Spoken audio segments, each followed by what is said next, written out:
What's going on, people? It's Mr. Dore back again with another podcast. I hope everyone's fit and well. And yes, we've got to talk about it. Yesterday's result that ended Bournemouth 2, Nottingham Forest 0. Right, again. Another annual defeat there. They're like a new Warsaw. If you know, you know. You always lose to Warsaw. And like, we never beat Bournemouth. So, yeah, we've got a lot to talk about. So please, if you want to get involved, please get in the chat. Please do hit the like button. Subscribe if you're new. And a massive shout out to my sponsors, Adam Holland and Far and Wide. They proudly sponsor my channel till the end of the season. They're Nottinghamshire-based company as well, and they have happily to sponsor my channel. So thank you for Adam on Holland and Wide for sponsoring my channel. Right, let's get the panel in, and people as well, get your messages in if you want to get involved with the chat. Let's talk. First of all, ladies first. We've got the lady himself, Kate. How you doing, Kate? I'm all right, Ben. Yeah, I'm okay. I'm not too downhearted. Oh, that's better. Next up, we're doing like a late replacement. She's got a bit of a cold, so she had to throw in her dad in the deep end, and we've got the man himself, Kev. How you doing, Kev? Yeah, evening. I'm good, thank you very much. Not bad at all. Good. How's the wife? Yeah, good. So I was going to say something there. She's just been stripping, but that's the wallpaper off the bathroom. That just sounded wrong. Don't talk about the bathroom. Sorry, very well. Thank you. Don't talk about the bathroom. And next up, we've got Mollo. Mollo, you're mute, Mollo. How you doing, Mollo? You're mute. Should I take him off mute? You're mute. It's probably best. That's better. Yeah, you know what? That's the best thing. I think that's the best thing I've ever done. Talk now. Oh, he's got mute again. Get off. You're mute. There we go. Can you hear me now? Yeah, I can hear you now. Sorry. But luckily I could hear you, so I heard that. Noted. It was this one. But how are you, Molly? You all right? Yeah, I'm fine, mate. Nothing I didn't expect, so I'm all good. Good. As well, people, make sure you do follow Tricky Talks as well. It's in the top of the chat. So please listen to the podcast. We've got one out. Is it tomorrow? Your podcast is out tomorrow. So It might please, be the day after. yeah, if you can, people, make sure you follow Tricky Talks as well. It's in the top as well. I want to say, give my blessing to Dave. Dave's dad passed away 2 years ago, and I thought I'd cheer up Dave and give a massive shout out to Razza, who passed away 2 years ago. Top guy, always spoke to him after our away game and always cheered everyone up when Forest lose. But I'm going to go to Dave. Hope you're all good, my friend. Right, let's talk about it. Who's starting first? Who wants to talk about yesterday's game? Let me start with you, Kev, because these two went as well. Kev, talk to me, man. How are you feeling about yesterday?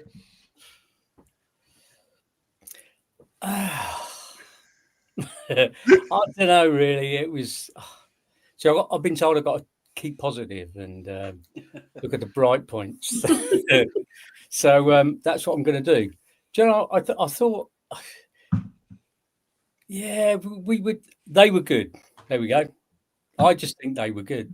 I think you can underestimate them, to be honest. They were full of running. Technically, they were very sound. They were quality in every single area of the pitch. You're going to have to play some to beat them at their place, I think. That's probably what I say. So I don't think you can be too downbeat about it because, they were good. I don't think it was about if we were bad or not up to it. I just think to live with them, you've got to be something special, to be fair. And also we could have been a bit rusty and a bit tired from Thursday, so many factors. Kept it down to 2. To be honest, I thought, there was some good points. There was some bright sparks. Second half was decent. Drew the second half 0-0, so you're all right. You're only as good as your last half. We draw the second, Kev. Charles, quit stop, get him off. Come on. I'm trying to be positive, yeah. No, I've seen us play worse. Let's put it that way. Before I get Kate, I'm just going to go for the chat. I forgot to go for the chat. But here she is, still watching, even though my replacement isn't half and good looking or fun, is he? Oh, That is a bit of Charles. That's blown the belt. Kev, we'll keep you on. We'll keep you on. Thank you very much, Mr. Dore. We've got Robert. I'm from Warsaw, and yes, I know. I hate them. Robert, I hate Warsaw. I hate 5 teams, and Warsaw, one of them. Bournemouth are that close. That close. We're getting hatred, but yeah, I do hate Warsaw as well. Hi, Davey. Hi, Molly. Hi, Chelsea's dad and Kate. Davey, actually, I don't like the title on this.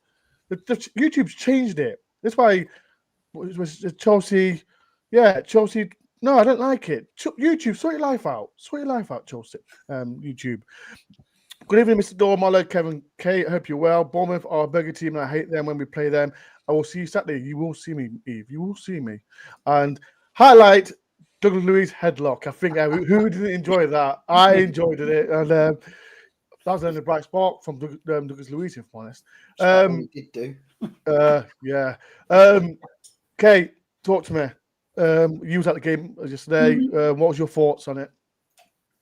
So I thought we were shocking in the first half, and that was just disappointing. You know, we travelled all that way, fully aware that we were likely to lose the game. But as I've said before, it's the nature of the defeat, isn't it? And first half, I really didn't think we had a lot to offer, and it was disappointing. I've heard a lot of people talk about being tired today. I don't think that's really an excuse. They did look tired. I think Molo used the word leggy, which was pretty spot on as to how they looked. I don't think that was on Dyche. You know, I've also seen a lot of people saying he should have rotated the squad. And yeah, actually, when I saw the team lineup, I thought, yeah, that's exactly what I thought it would be. Why would you change a winning side? We had such a good game on Thursday. I think I would have been asking more questions if he'd started with the second half lineup. And yeah, the second half lineup, he made some changes. He tried to do something different, and it was better. It was better. Like Kev said, we drew the second half 0-0, and I absolutely love you for saying that. And we did. Kate, wait. Kate, I've just told Kevin off for this, and now you joined him as well. You've got to love that. You've got to love that. That is the kind of Kev. I've got to be positive. I mean, we join half time 0-0. Okay. You know what? If anyone in the chat wants to swap with Kevin and Kate, just do in the chat, sub. Please sub. Hashtag sub on that. Molo, talk to me as well, man. Like, again, you was there. Right. Here we go. You know, sometimes people accuse supporters of being very one-eyed about their team. You know what I mean, don't you? They say, oh, you didn't see the game, you know, you're always biased. Well, we spent last season saying we've got a real chance against Villa because they played Thursday night. And we did. We beat Villa because they were leggy at the City Ground. And then people expect us to turn out with the same 11 and compete with currently the second best team in the Premier League. I don't mean beat, I mean compete with. That's, you know, you look at all the stats you want. And I've read some absolute garbage in the last 24 hours on social media. So I made myself sit through the game again today. And there is not one thing you can criticise in terms of work rate. I've read people talking about, and it's always seems to be aimed at Gibbs White, doesn't it? Oh, he can't be bothered. I've read he looked like he couldn't be asked, quote. And I'm like, do these people watch the game or have they just got an agenda? Because Morgan, by his own admission and by the high standards that we know he can reach, and he reached on Thursday, he was terrible. He gave the ball away a lot. We know all that. But the guy never stopped running. And he was chasing shadows because, as Kev said, Bournemouth were better than us. And people that think we're going to go and compete with a team at the top of the league in the current condition we're in need to give their head a wobble. And if it was down to work rate and effort, I'd be, you know me, I won't name him again. There's one player that bottled out of a midfield 50-50 at West Ham, and I won't forgive him. And I can't get over that as a central midfielder. But they gave everything they had to give. They just weren't good enough on the ball. And come on, every time they got the ball, they swarmed all over them, Bournemouth did. They are a high-quality side where injuries have almost helped them because I think Evan Nielsen's a reasonable centre forward, but that kid who played up front for them looked a very special talent. And I just can't get my head round. We go from the highs of beating a top European side in Porto less than 3 days earlier. We then play currently a top-end Premiership side, really good side, who have had a week's rest to prepare for it. They saw what we did against Porto. They probably prepared for us to try and play a similar way. And as we did at the start against Porto, and as we did last season against other teams who came home or had tough European games, they got straight on a front foot, and on the day we couldn't deal with it. And as Kate said, because we were too leggy, if we're going to name names, and I'm not naming them to say they were all terrible, we know that. But what I mean is people like Anderson and Louise, who are top-class players, who would get in the Bournemouth team, they were overrun on the day, and they didn't reach the levels they can normally reach, which when you're losing the central midfield battle, you're in major trouble. The defence were getting overrun, but when you then sort of really look at it, they didn't create that many good chances despite that. The first goal, and there's no doubt Bournemouth deserved to win. They were a level above us, but the first goal never should have been a goal, or certainly never should have been a corner. And let's not talk about Slappy Sells at the minute, bless him. Later. Yeah, and the second goal, we've got two. We were talking about, have we got one of the best central midfield partnerships in the whole league on Thursday night, after Thursday night? And they tackle each other. And it's just one of them things, getting used to playing together, who takes the lead. But I can't be negative, despite the journey and despite getting searched however many times it was on the way in by their supposedly intimidating people, and despite it being a non-league ground.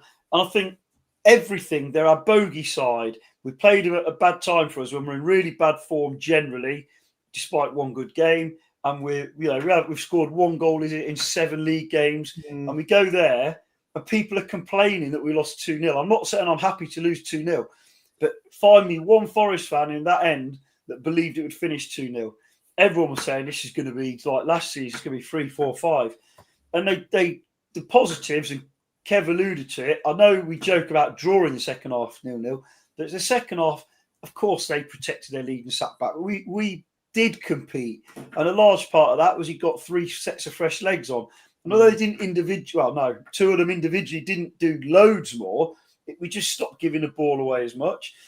Yatesy just kept it simple once he got into the game. It took him 10 minutes or so to get up to the pace of the game, understandably. We started winning a few tackles. It got even more niggly, didn't it? And then, and I'm sure you talk about it, way and above man of the match up front, Taiwo, gave them all sorts of things to think about.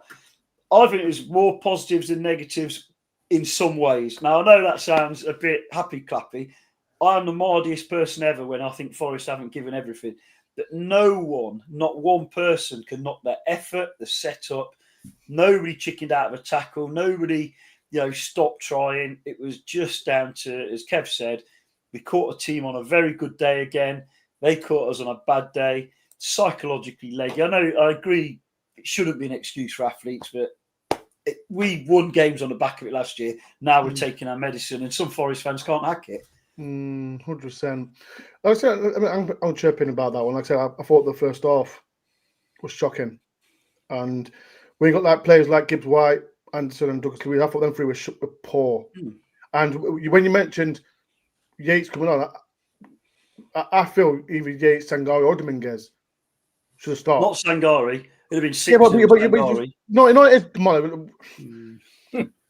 I sent a Bournemouth fan. When you win against Porto, and I think Des mentioned this 3 podcasts ago. When you win, when we draw with Betis, keep the same team. I think we played Sunderland the next game, didn't we? And then we lost. Keep the same team, and he did keep the same team for this one. But at the same time, we mentioned Bournemouth are playing great football, and they are second for a reason. It's just, I don't know, we can't go and slag. And this is not on Dyche. Let's keep it real. People, again, I saw on social media, people saying Dyche this, Dyche that. You can't put this on Dyche at all. We kept the same team, but we just got bullied. We got bullied.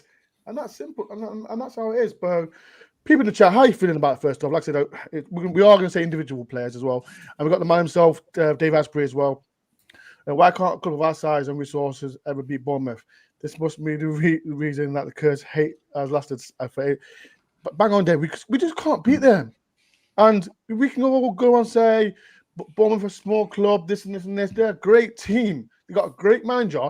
And I bet you any of the panel didn't know any of the back four yesterday. Did any of the back? We didn't know none of them, did we? The left back and Senesi, but that table, those were all fantastic, weren't they? that 18-year-old. 18-year-old. I've just been on a podcast, a Bournemouth podcast. I'm like, who the hell is he? He's fantastic. And we can't disrespect Bournemouth at all. Oh, he didn't look quite so fantastic second half when Taiwo bullied them, though, to be fair. Yeah, yes. Second half, Taiwo was much better second half when he come on. Right. Let's talk about Sells. Because I remember when Molo, I'm coming for you, Molo. Because when we drawn 2-2 against Brighton, and you absolutely annihilated Sells, didn't you? Yeah. Yes. Because he's no good on crosses. But he had a great season last season, yeah? Best goalkeeper in the Premier League. Yeah, he's gone from a... But listen, I love Sells, but there's different aspects to goalkeeping. Obviously, they're all good shot stoppers. Yeah. Your distribution and your kicking, how quick you are off your line and your judgments, and dealing with crosses. They're all the basics, aren't they? And obviously, you put all that together, and the best goalkeepers are the ones who make the least mistakes. Last season, Sells made very few mistakes. Still dodgy on crosses. He comes. Do you think he should have done much better though? On because we all know. Are you asking me if a professional goalkeeper should have done better with a corner that went straight in the back of a net, having barely been touched? No. He got touched a little bit. But barely. Let me finish, man. Let me finish on it. But I'm saying he should have, like Roy Keane says it best. If you're going to punch him, just punch. Make sure the defenders feel it, or whoever feels it. Just punch it and make it your area. And that's why I feel he should have done better with that. He got to it as well. All he had to do was push it over. Listen, everybody makes mistakes in football, and the best ones make the least. And we had a season last year where you could count Sells' mistakes in total on probably one hand, and ones that cost goals even less. So it's not me knocking him, but it does feel like the analysts have been watching Forest over the last 12 months and gone, hang on a minute, they're good at this, this and this. But if you put good crosses in that miss out Milenkovic, then they're in trouble. And that's what's been. He shouldn't be scoring from a corner directly. That's when the wind's blowing down at Bestwood Park and you swing Melbourne Park. Yeah, I'll say Melbourne Park. Before that, smash shout out to Glenn. I'm watching it on the train from Brighton, helping to make me feel more positive about the result. Thanks, panel. Glenn, I hope you're well. People, if you want to be like Glenn, be a member to my channel. I help my channel a lot. Again, right, I'm still going to talk about Sells. And again, this is annoying me. Either Kev or Kate can answer this. Drop Sells for my new game.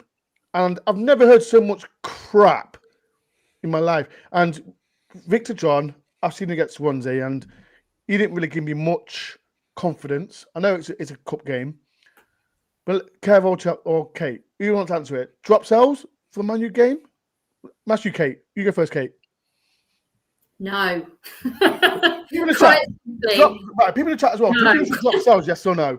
If you are, you're bonkers. So yeah, absolutely should have done better with that corner. It was a big gaffe. Okay, there were several of them in that game, not just Sells. There were several of them. For me, that is less about skill, more about confidence. He's going to know that. He's going to feel that. Are we going to see him do it again? I really, really hope not. I would like to think not.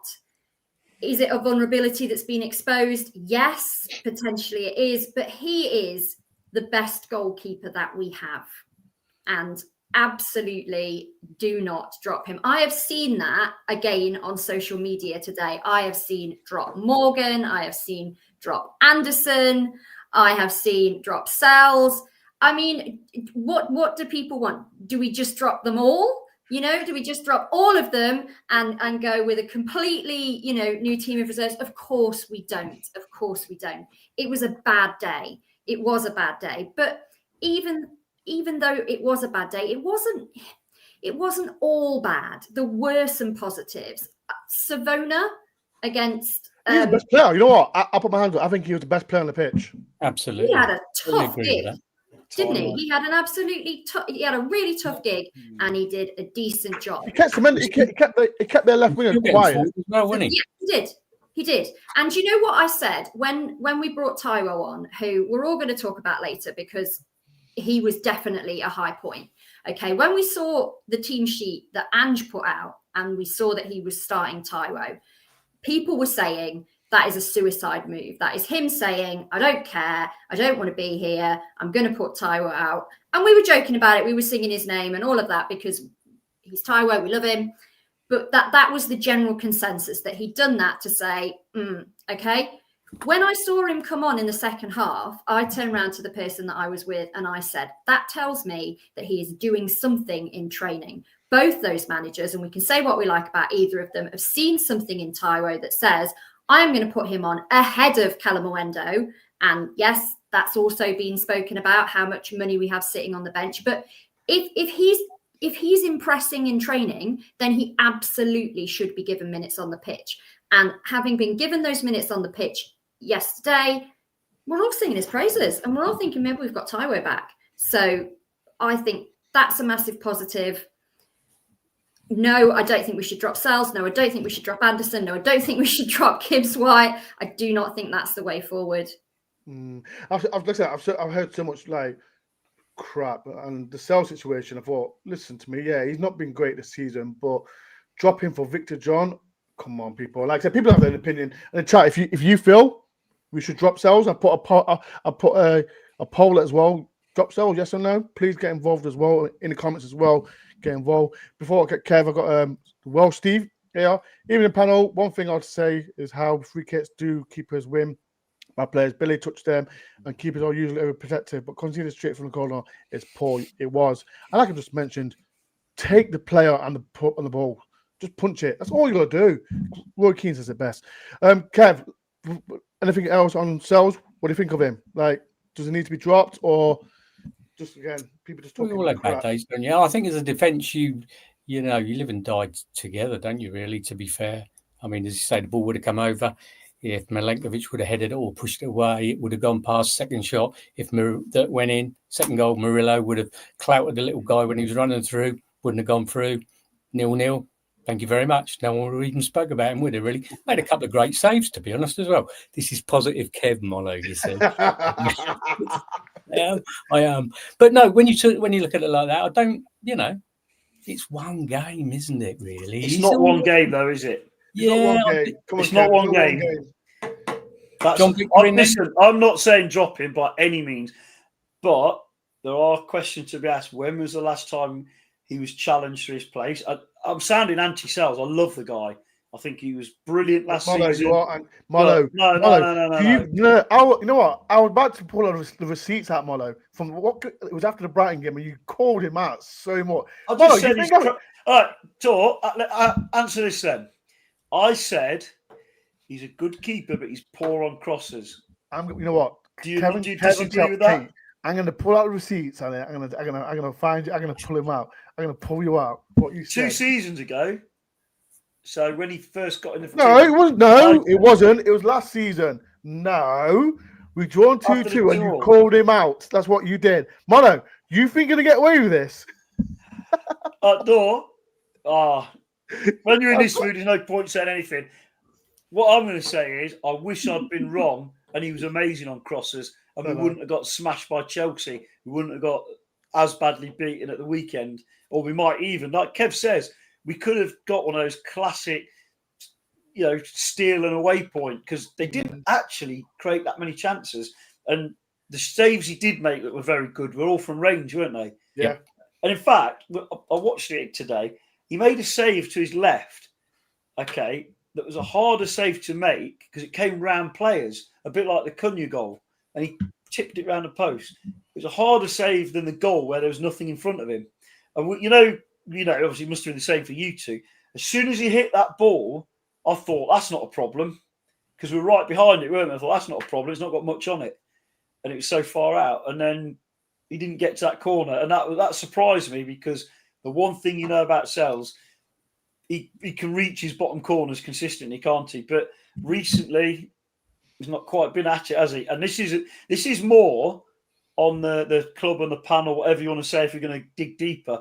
Because when was the last time we had a good backup for him? It's been since what's his name? Since we got promoted. Remember we had we had two. First season we had two class keepers, didn't we? Henderson and then Navas. Then we went out and signed people. Well, we know the list, don't we? And Sells came in as a cheap option and did absolutely fantastic over the course of his time at the club. There's no way I would ever say he needs replacing at this point. But what he does need is somebody breathing down his neck for competition, the way other players have supposedly now got it. Because if we had somebody challenging him right now, he'd have another game or two. And if the mistakes keep happening, because often it's psychological, isn't it? They're now, like with Gibbs White at the weekend after his poor start, they're trying too hard and it's not coming naturally. And his goalkeeping last year was so instinctive and so good. And let's be fair, you must have seen it as well, you two sitting in the away end or away side. He was hesitant coming off his line a couple of times, which is just not like him. He's quite good at, I don't mean for crosses, I mean coming out to clear it and whatnot. And there was that one that ended up 6 or 7 yards inside the box before he picked it up with somebody shielding it. And that's a guy that's kind of overthinking it and not being instinctive, because as soon as you think about it, you're in trouble at that level, aren't you? So, but you can't tell me, Dore, that he's ever been good on crosses. Well, I was sitting in A block. He's never been good on crosses. Don't pretend. No, you know what? He's great at bitch slapping it in the 6 yard box. Yeah, he's not been good in crosses because he had to.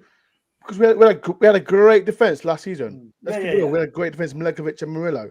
And that's the thing. Collectively, you have to play as a unit, don't you? And that's the thing.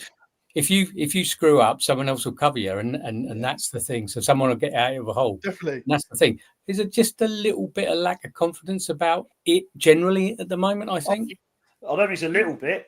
It's a lot. Yeah. A lot. One goal. I'm being positive. Sorry. No, you turned me into the grumpy old man. You are not. The confidence. Kev, he's always grumpy. He's not like a little bit. When we lose. People, please do hit the like button and subscribe if you're new, and make sure everyone follows Tricky Talks and all that. It's just top of the title. So if you want to listen to Kate, Chelsea, Simon, and listen to Molo as well, please go and follow them as well. So because they do good Forest content as well. Right, again. I got really upset, and again, I think every Forest fan did the first half. And I mentioned Douglas Luiz, Anderson, and Gibbs White, 3 great players, but for me, absolutely shocking. Okay, what did you feel about that? Them 3? Yeah, we were talking on after Thursday's game about how incredible they were, and I think sublime, which is what they were on Thursday. And then it was like 3 completely different players yesterday. Ghosts, I think, was the phrase that I used, because it just wasn't working in the way that everything just did work before. This was the opposite. They were scrappy. They didn't know where each other were. There was that ridiculous moment where Luiz and Anderson sort of tackled each other for the goal, and like Molo has already alluded to, that's school field stuff. We don't want to see that, and you don't expect to see that, and there's nothing else that you can do when you're stood there watching that other than go, oh my God, what is going on? And that is very much how it felt, and I don't know why. We've spoken a little bit. I know you've already said, Molo, about them being tired and expectations and all of that. But to me, I'm not sure that I entirely subscribe to that. There was just something off about almost all of them. And it was just rubbing off on each other. And they did look scrappy and like they didn't know what they were doing a lot of the time. And that could be down to Bournemouth being very, very good and that being their game plan and it working. And if that is the case, then yes, it did work. But I don't want to see them like that again. And I neither did Dyche. You know, he was very clear in what he said in his press conference, wasn't he? Was it subservient? Was that the word that he used? Which, I mean, that's, you don't want to hear that. But equally, you know, he sees it, and he said, we are going to work this week. And I absolutely think that is what they need to do. They need to work. They need to get together and realize how bloody good they are and can be, because it to me, it is absolutely a confidence thing. It's a form thing. You know, there were periods last season where we were getting stuff that we shouldn't have been getting, purely just from playing with that flair and confidence and form, and that's dipped. We saw a little bit of it on Thursday, and everybody went, "Hey, we're back, it's all going to be fine." What's the Trant? Don't worry about a thing. Yeah, okay. And I don't honestly think that yesterday should change how anybody feels about that. It's Bournemouth away. It was a bad day. Everybody was off. You know, we're here to pick it apart, and that's fair, and we should. But I don't expect that performance from them in the next game, and I do expect them to start. I'm not sure, Kev. Like I said, I mentioned the 3 players were awful, and we all say in hindsight, like, we wish either one of Yatesy or Dominguez or Sangare. Here we go. Should have played. Do you think one of them 3 should have started against Bournemouth? Yeah, I mean, going back to just selecting those 3 is not particularly good. I don't think anyone was particularly good, really. One thing you notice is, boy, we miss Elanga.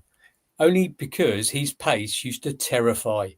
Even if you got the ball, they were on the back foot. We haven't got... Dore is a totally different player now. You get the ball, he won't go gliding past people or keep them occupied. We weren't playing the width. Bournemouth is quite a narrow pitch, I think, considering it's very tiny. You can't use the whip. So we were going across like the old England used to play, across back here, and there was no penetration. Jesus was doing a lot of his stuff, coming back and getting the ball. There was no one up front. There was no outlet. We never relieved ourselves of any pressure, and I think that was quite evident. You know, second half brought on Hutchinson, who I thought he was an outlet. He really was. You know, he did some, and him and Savannah played actually quite well together. You know, just so much. Being an old town player, you obviously 37 million, what a waste, you know, and all that. You watch him a little bit, and he was all right. He was, you know. We last season it was all about pace and width. Not this season. Jesus wasn't getting any service, to be fair. I don't think that Jesus did loads wrong.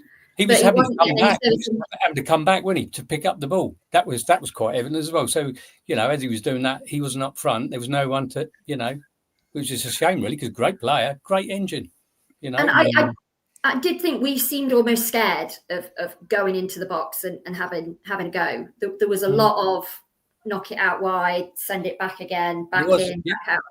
And I was willing for somebody just to take them on, get in the box, have a shot.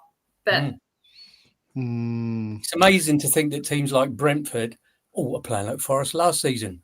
Sunderland, they're playing like Forest last season. And they're getting results. Amazing, isn't it? And we're trying to do the right thing. We're trying to change the way we play a little bit, and we're struggling a bit at the moment. So, that's the question. Like, I don't know, whoever has been in chat as well. Should we give credit to Bournemouth? Because because like I said, this is the second place now in the league. I was on that Bournemouth channel, and they've got some good players. They've got some good. I like the 2 centre midfielders in Scott and Adams. They bossed it the first half. The young 18-year-old at the back, Smedo, he was quiet, because I think Savannah played fantastic right back, if I'm honest. But we've got to give credit, don't we, Molo, to how Bournemouth, because everyone can write them off, and they are our burger team. But they didn't really the second gear, if I'm honest. But that was good one, Molo. Very good. They out of possession, they were superb. In that, the word one of my mates used was they absolutely smothered us when we had the ball. And there was times when the play was quite near the away end and we were getting the ball, and there'd be 3 Bournemouth players straight in there. And that, combined with having a bad day at the office on the ball, killed us. And it's weird because I thought Jesus had nothing to work with, but he won almost every header. But nobody went past him to pick up the next ball. He won almost every header and either flicked it on or got something, and nobody was running past him. And we were okay out of possession. The shape looked quite good. We didn't look like we weren't disorganised or anything. The only time we looked disorganised was when we gave up cheap possession by either tackling each other or whatever it might be. Or, I don't like saying this because it's kind of flippant. But Morgan Gibbs' best pass of the game was the one that he put through to them to get through when he did that weird lifted volley thing. And you could see what he was trying to do, but you're thinking, not there. And not yesterday when everything was going wrong. And Bournemouth are really good at what they do. You've got to say, and this props to Bournemouth for giving them all the credit. Let's remember, these are Premier League players who love going away and playing in these big stadiums. And you turn up at Ilkeston Town, effectively, an absolute garbage stadium with no atmosphere. I nearly swore then. Idiots with drums because they're not very loud. Oh, don't get me started on drums. I know. Don't get me started on do you know drums. what I mean? As a player, they've got to be professional. But it's almost like every game is like a FA Cup game for them, isn't it, when they're at home? Because it's like a non-league, not team, because their team's anything but non-league. But, the likes of Douglas Luiz and people like that, and I'm not putting it down to motivation, but they've already got that little bit of an edge, haven't they, in that crappy, tight stadium with no atmosphere, hardly any away fans compared to normal. The whole thing favours them in a way, like a cup match, doesn't it? And they make it work for them because then they're absolutely on you straight away. And anybody who can't see that, it's so frustrating. And that's partly why they're a bogey team, I guess, is be interesting to see what the home record's like by the end of the season, because and Kev said it's going to take a very good performance there by a good team to get anything while they've got those players. And apart from Semenyo and maybe Alex Scott, because I would like him as a backup to our current first choice midfield, who have they really got that you would want in our squad if we're at full? Obviously, in the goalkeeper, because we've only got one goalkeeper. But we've only got one goalkeeper, haven't we? Who would you really want in your They've got squad? some good players, Molly. Can't Yeah, they have. That's what I'm saying. But they're not names, are they? Not that's just the that. thing. Alex Scott is not better, or neither is Tyler Walker. What's his name? Neither of them are better over a season or as a player or. I get what you mean. No, I get what you mean. Than Anderson and Louise, but on the day they absolutely outplayed them in a one-off match like it's an FA Cup match. Do you follow my drift? Yeah, no. And if there's any Bournemouth fans listening and they think I'm being disrespectful to Bournemouth, I absolutely am, because your club is tin pot. But your team is really good. Nobody wants to play them at the moment. Exactly. Yes, they are our bogey team, but I don't think any Premier League team at the moment are relishing a trip to Bournemouth. And that isn't just because the stadium is not the best. Not just. I'm not going to go as far as to say tin pot, because it was the first time I is tin pot. But it's it like Ilkeston was Town, small, wasn't it? It was small. The pitch was small. The stadium was small. There was no space. But no, Bournemouth are an informed team. They are second. A lot of people still use the word overachieve about us from last season. And I would always say that the table doesn't lie. They are second because they are really good at the moment and they are winning games. So I don't think we have to question whether or not Bournemouth were decent. They absolutely were. We could have done better. Any positives from yesterday? Any positives that we can say about yesterday's game? Taiwo. Talk about Taiwo. Right, talk about Taiwo. Amari. Centre forward. Yeah, for the first 20 minutes of the second half, he was decent, but after that, he faded, didn't he? But no, Big T caused them all sorts of problems, knocked them all over the place, bullied them, looked like his old self, looks fully fit, and put his, without a doubt, put his hand up to be considered for selection next week, because that's the sort of striker, and that's, as Jesus did in the previous game, they're the sort of strikers you want while Chris Wood is out injured. Last season Taiwo was struggling and we didn't have any backup, did we? it tended to be someone else. So Big T, that was my big positive. And the right back did quite well against a very, very good player who didn't really get going. Can I ask a question, And right? should have been sent off. Can I ask a question? I'm gonna. I don't know if Mon knows it. Gary. I've done a bet with him. Well, it was kind of bet. He says to me. I said to him. No, he said to me. He doesn't think Tower will score from now to the end of the year. And he said to me, if Tower scores 1 goal, he'll give me 100 quid. If Tower scores. End of the year, or end of the season. End of the year. Do you think Tower will score? If you between now and the 31st of December? Yeah. Do you think he'll score just 1 goal? Yes. Because I had a bet, I'm going to throw in the bus carrier, and his mate Snitch said to him, "Don't do the bet."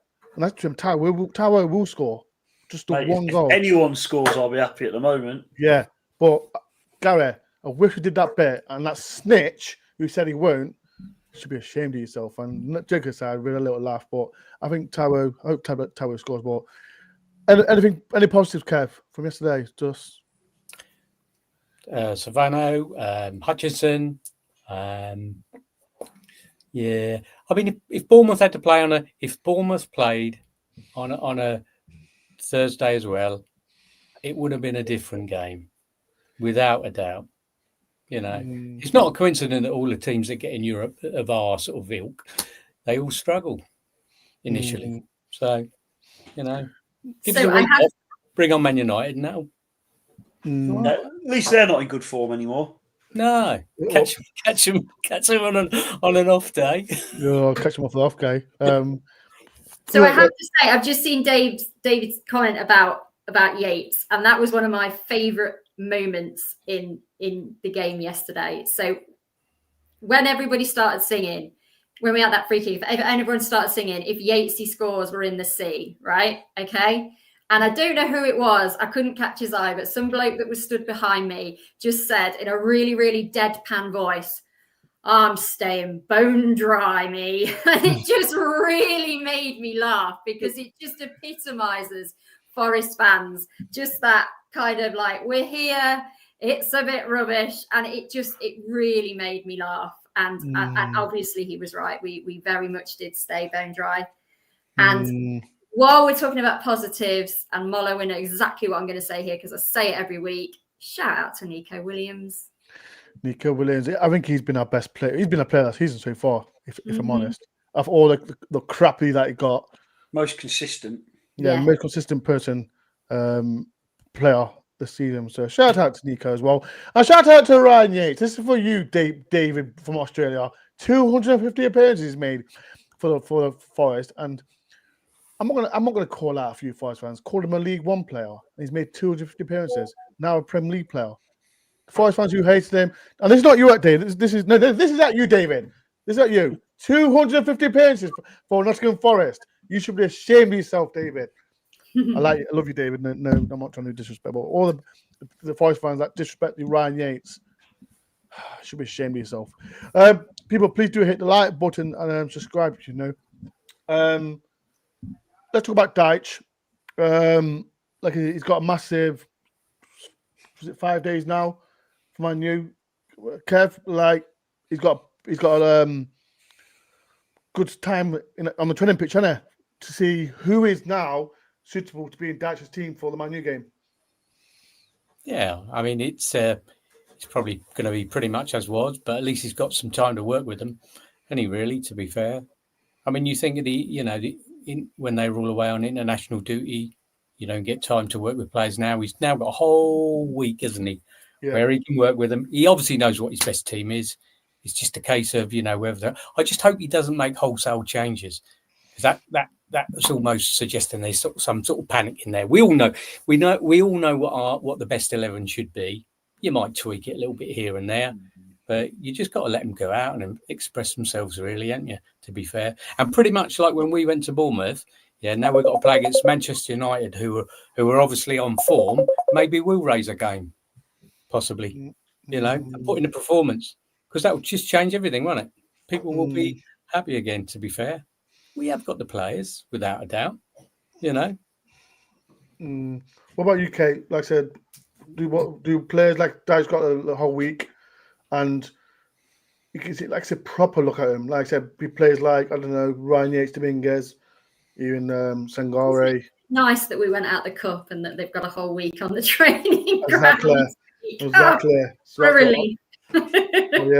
if you look in hindsight, no, to be fair, because we lost to Swansea and it was horrible. That was horrible. So no, it wasn't, Kate. It wasn't.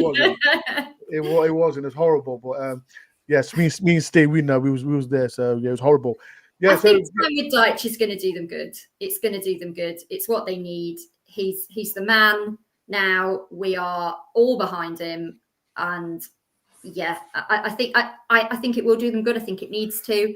I have heard a lot of people say we need at least 4 points out of the next couple of games. So I'm assuming that means a draw or a win, a draw against Man U in their inform and a win against Leeds. I think that's a big ask. But yeah, a week on the training pitch will do them good. I think he's going to work them hard. I think we will see an improvement in terms of drive on the pitch and yeah, hopefully we not leggy. Let's say that we're not going to be leggy. But we will be against Leeds because we'll be coming back from Graz. That's the most important game of our season so far. We'll all be leggy coming back from Graz. Yeah, all of us will be going Graz as well. Legless. All of us going, but I know Kev won't be going, but all of us are going Graz, and I'm looking forward to that trip. To be fair, coming straight back to a Leeds game, an energetic. Yeah. They might not be that great, but they're a very energetic team, aren't they, Leeds? Very, very. Let's finish on a high note, man. Like I said, we got Sean Dyche in and the Burnley and Stoney man, and let me ask you, whoever who wants to answer this question, like, are we? Is there no skill of relegation? And I said, do you feel we get relegated? Because we all know what everyone says, Dyche ball and all this nonsense, and he's got a record of keeping teams up, like he did with Everton. Like, I'll ask you, Kev. Like I said, are you confident that we can stay up after? Yes, we have started bad, but can Forest stay up? People in the chat as well. Can we stay up? Yes or no? Well, if players play to their potential, absolutely. I mean, it shouldn't be an issue. It's just making them play to their potential, I think, to be fair. And we are where we are. I mean, that doesn't lie, does it? To be fair, how many games do you need to play before you're really in trouble? I don't know. Where do you see the next points coming from? As I say, you think Man United may be a point, Leeds, but then you think, yeah, well, there we go. We've got another Thursday game, so we're going to be a bit knackered. And if you put out a performance like we did against Bournemouth, even though Bournemouth are a good side, are we going to be in trouble? Because you look at the points we've lost. West Ham at home.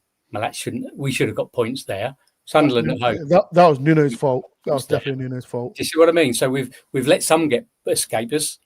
So are we running out? We can't keep letting those points evade us, can we? To be fair, I think the big question is, bearing in mind we're starting from what would you say? Giving the other teams a head start whilst Sean Dyche gets to work on them. The big question is: are there 3 worse teams than we? That's the question. Than we currently are, with Sunderland flying, with Burnley battling for every point, and we should have beaten them, but we didn't, as Kev says. Are there 3 worse teams at this moment in time? There's one. Over the 2. There's 2. There's 2. The 2 worst teams. Fulham. Wolves and West Ham. Fulham not worse than us. I know, but in terms of results recently, no other team has scored 1 goal in the last 7 games, have they? And plummeted down the table. But, and this is the thing, and you nailed it already, Dore, we've got a man who knows how to get us out of trouble. We've got players smiling and enjoying their job again, because I'm not going to say anything controversial on here, but it's very clear what was going on behind the scenes now. It's all coming out, and I think I've sent you a text tonight about what happened on the night before the game. Did I? About the hotel and whatnot? I'm sure I did. Where I had breakfast. Oh, yeah. No, don't worry. But it's very clear. It's very, very clear. Yeah, I won't say anything specific. It's very, very clear. The players, and I know it sounded dramatic, but the way Mick Morgan said the players feel they can breathe again says everything. Now, I don't know if you've also noticed, because I probably should stay off social media the last couple of days, but just because of my circumstance, I've kind of been flicking through a lot. And there's two things there's a lot of at the moment. Obviously, on the back of the Bournemouth game, a lot of rubbish by known-out Forest, supposed Forest fans, saying the things like, drop this player, drop that player, he's rubbish. And, the absolute garbage about Gibbs White doesn't look bothered when he must have ran every blade of grass in that little stand. That's a little ground.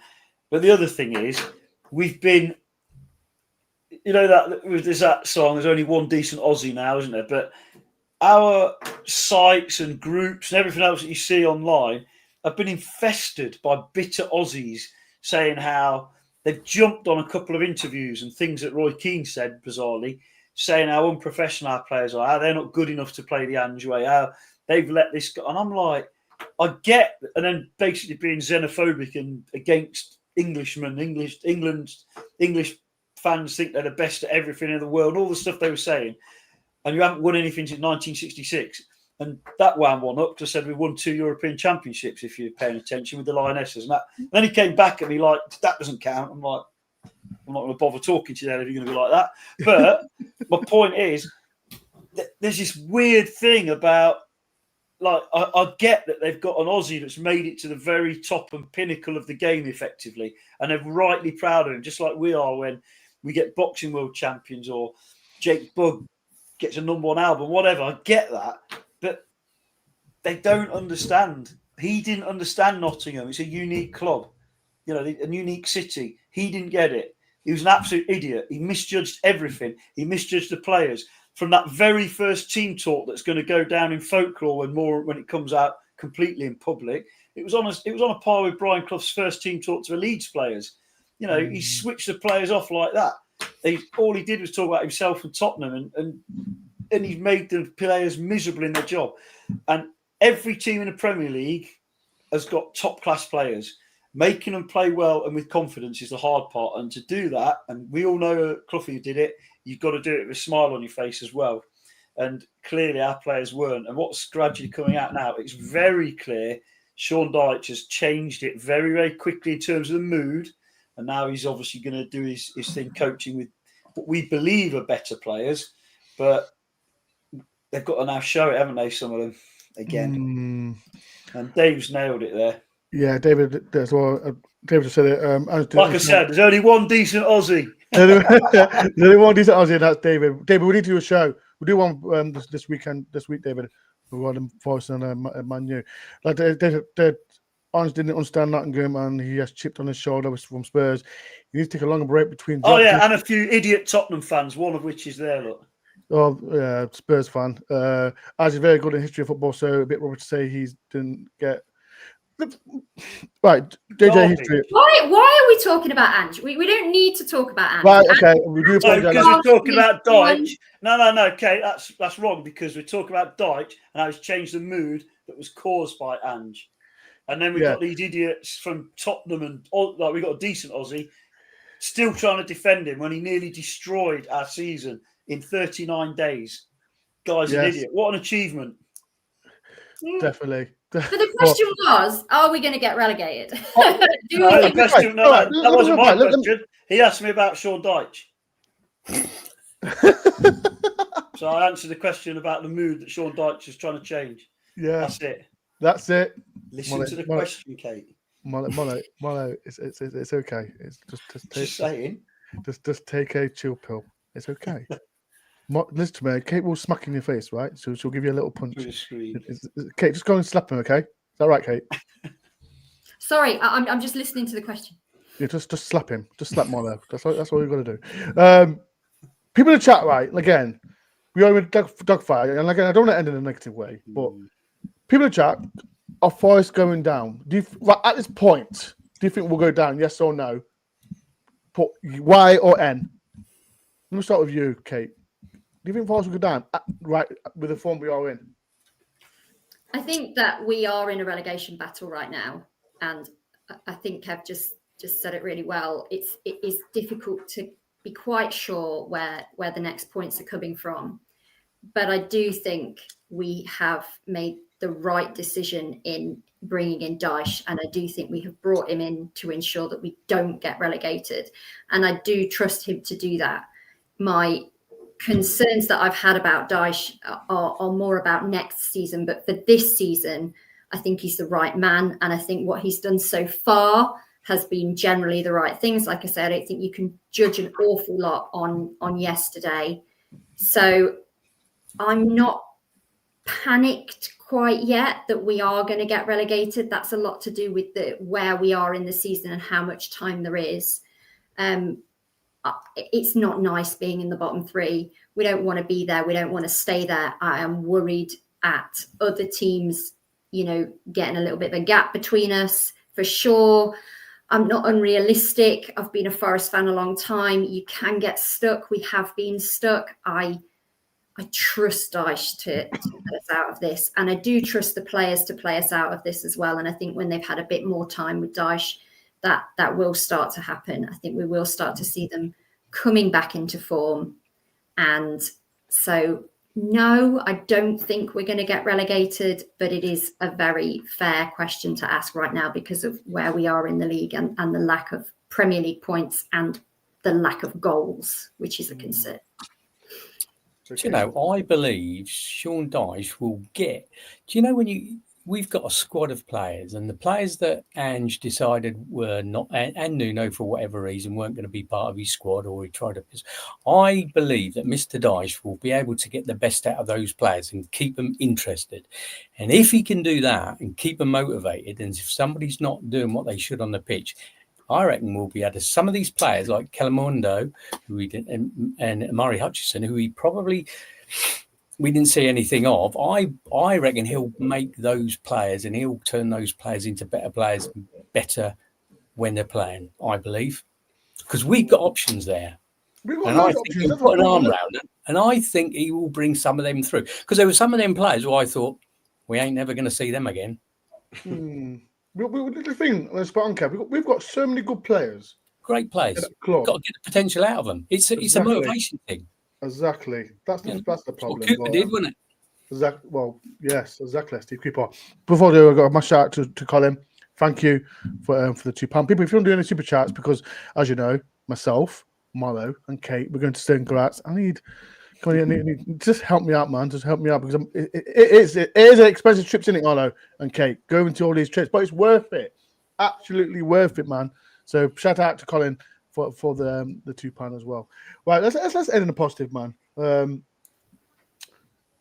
on, we've got to believe, right? We've got to believe that we can turn it around. We've got Man U. I think we'll beat Man U. I think we'll beat Man U. I'm sorry, but I think we'll do. Do you think we'll beat Man U? People in the chat, do you think we'll beat Man U? I think we will. Marlo? They're in form, aren't they? Yeah, but who they played? They played. Well, beat Liverpool. Yeah, they beat Liverpool. And Brighton. Yeah, but no. Well, no. I'm going for it.